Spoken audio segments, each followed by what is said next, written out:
My name is Lisa, and I've struggled with math from elementary school on. My fear and dislike of math were my biggest academic challenges to obtaining my degree. I started out in basic math and moved up each semester from there. I would have been clueless had I skipped these beginning classes. After Math 40, the light bulb finally went on and I got it, and I started to enjoy math. Knowing what I know now about how to study for math, I would have finished college the first time around. Hi, my name is Lee Ann, and I'm a math instructor at MCC Longview. Believe it or not, I myself used to struggle with math early on. As you may also know, math can be like a foreign language. And in fact, math must be approached like it is a foreign language. In this short video, I'll share 6 strategies that will help you approach and study for math more effectively and confidently. And like Lisa and myself, maybe you'll enjoy it too. Number 1, check your negative self-talk at the door. I've heard that 87% of our self-talk is negative. How many of you have heard yourselves or others say, "Why do I have to take math?" Or, "I'm no good at math." Every minute you spend being fearful or complaining about math or your instructor is one less minute you spend studying and believing in yourself. Your negative thoughts create anxiety and keep you from being persistent. Be positive in your ability and believe that you can do it. Number 2, you have to give yourself your most valuable resource, which is time. Back off on the number of courses that you take in a semester or in the number of hours that you work when you take a math class.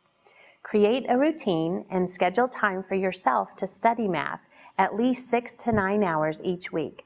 And you should add more time, especially if you are struggling.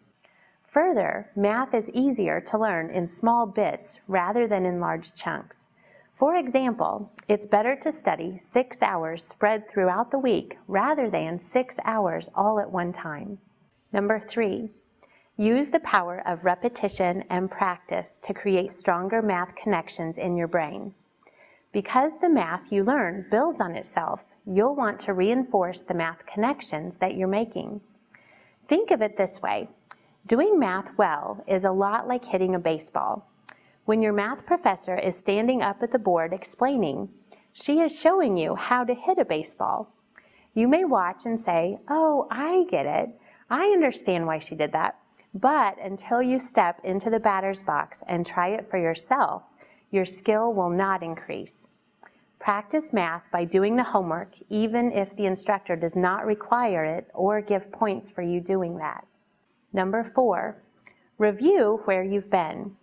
When doing homework, most students just sit down, open up the book to the homework page, and start on the first problem without looking over their notes or the textbook section. Your notes and text can be your best friends in a math class. Your mind needs to be warmed up to the math concepts and skills. Take the time to survey what's coming up and where you've been. One instructor recommends writing homework problems on index cards with a reference page number on the back and randomly pulling them out of a box and practicing them. Number 5, help yourself by taking effective notes. One way to do this is to write the vocabulary used to describe how the math is done. Use your notes to capture the explanations your instructor uses to describe the problem, not just the steps they put on the board. These notes will help you make sense of each step when you go back and review. With practice, you'll be able to explain it in your own words. And lastly, number 6, put your notes and homework away and take a practice exam. It's much like a dress rehearsal for a play. You need a dress rehearsal for a math test. This means recreating the test environment at home by taking a timed test with questions from each section and without listening to music or eating a snack. You also must keep in mind that you will have to be able to take these exams in class without the support of your notes, text, tutor, or your instructor. Most students who are not passing math are not passing because of low exam grades. Because exams make up the majority of your math grade, it is extremely important to follow these strategies that we're covering in this video. There you have it, 6 SMART strategies. Follow these SMART study approaches and, like Lisa, you can enjoy your math class and be able to look back and marvel at the things you've accomplished.